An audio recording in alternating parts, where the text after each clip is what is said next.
This is Martin Shivington and welcome to the 9th module of Google Semantic Search with David Amland, the chap who wrote this book. And this session is going to be all about influence. David, take it away. We're in module 9 by now, and things should start making a lot more sense in terms of what you have to do, the figurative dots that you now need to join, and how you should behave in a semantic web in order to benefit from semantic search. But it's good to sort of talk about some of the defining elements of all this in this module.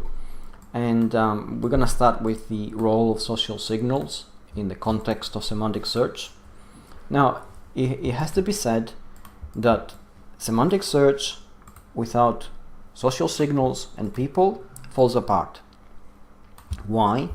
Because essentially the social activity of real verified people profiles helps Google's semantic index understand the importance of specific content, understand the authenticity of the content, put it in very specific context perhaps, and also give it the right kind of authority.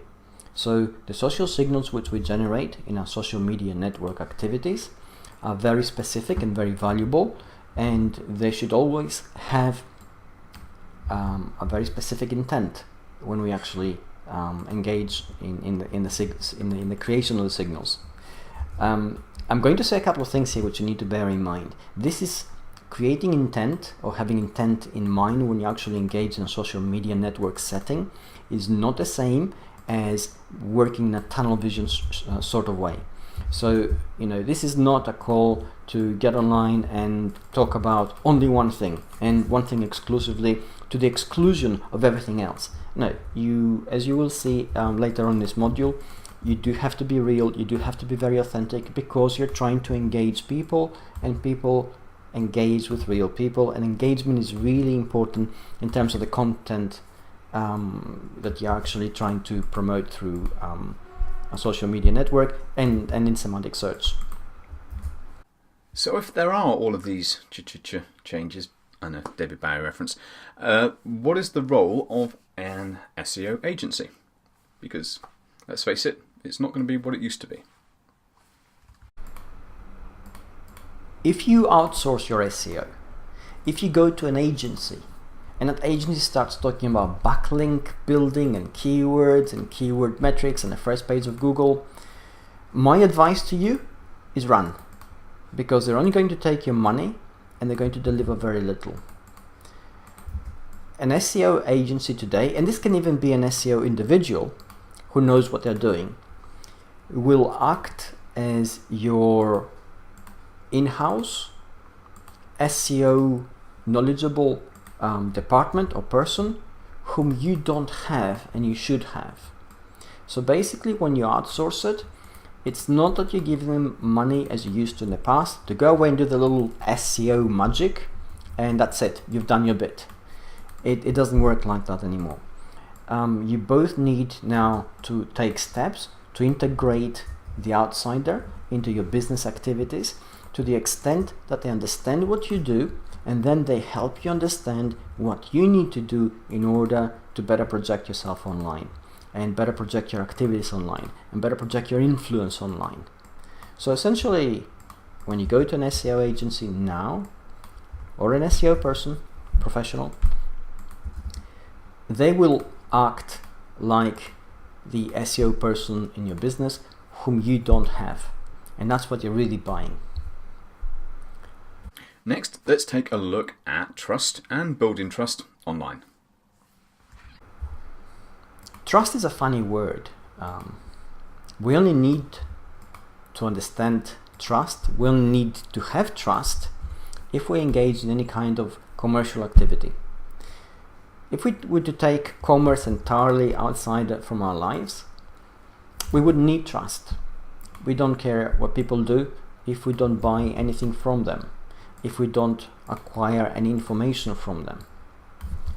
And obviously within a very closed group, social group, and which is usually our family members and extremely close friends, trust is implicit. We don't actually measure it because It's either there or it isn't.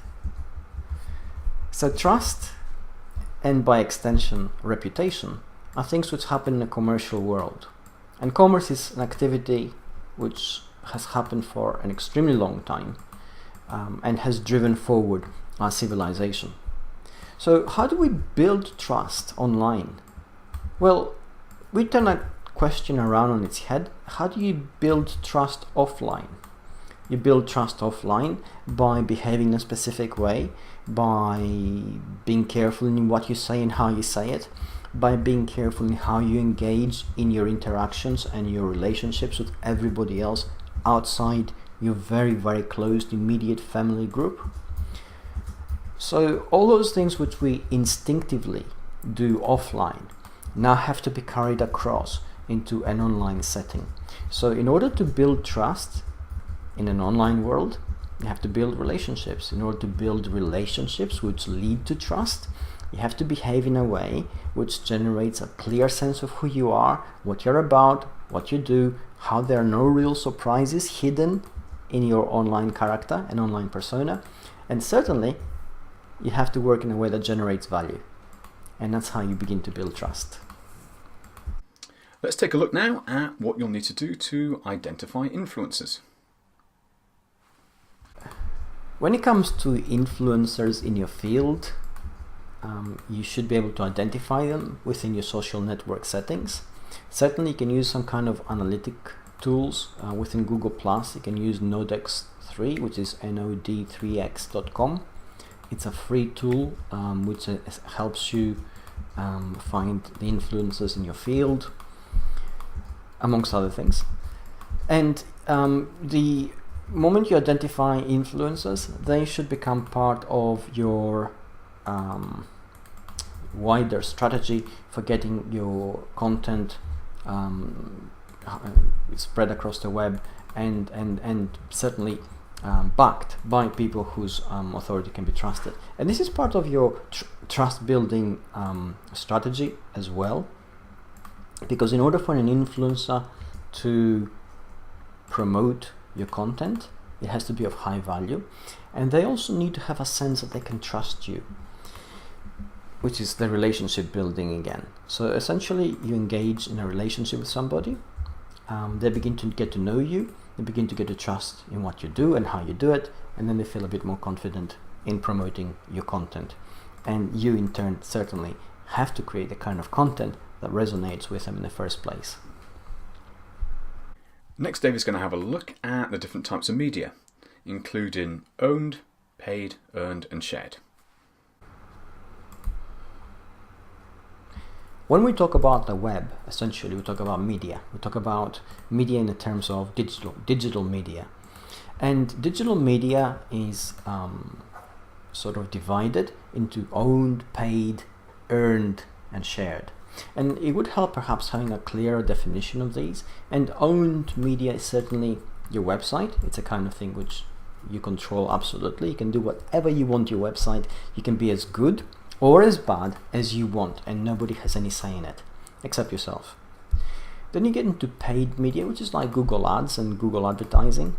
And paid media obviously creates a certain degree of accountability in what you do, which you don't necessarily have on your own website, and it forces you to behave in a certain way. And then we get into the earned media. And earned media, things like the reputation you have.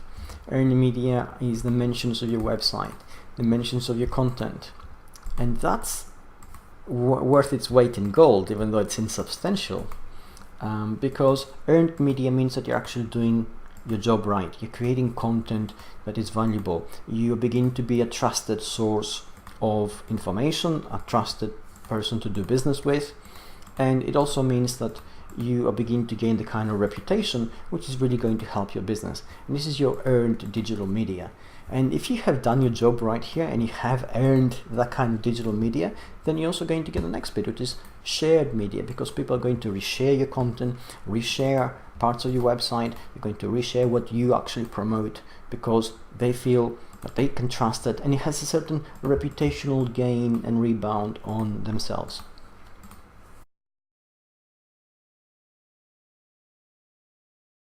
In this last section, we're going to have a look at best practice.